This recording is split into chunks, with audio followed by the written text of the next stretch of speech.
अथ श्रीवेङ्कटेश्वरवज्रकवचस्तोत्रम्। मार्कण्डेय उवाच। नारायणं परब्रह्म सर्वकारणकारणं प्रपद्ये वेङ्कटेशाख्यं तदेव कवचं मम।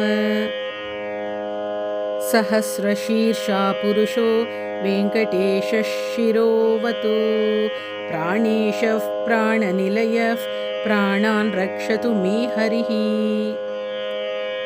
आकाशराट्सुतानाथ आत्मानं मे सदावतु देवदेवोत्तमोपायात् देहं मे वेङ्कटेश्वरः।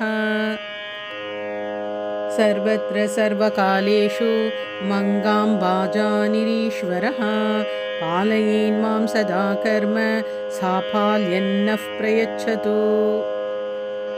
य एतद्वज्रकवचम् अभेद्यं वेङ्कटेशितुः सायं प्रातः पठेन्नित्यं मृत्युं तरति निर्भयः। इति मार्कण्डेयकृतं श्रीवेङ्कटेश्वरवज्रकवचस्तोत्रम्।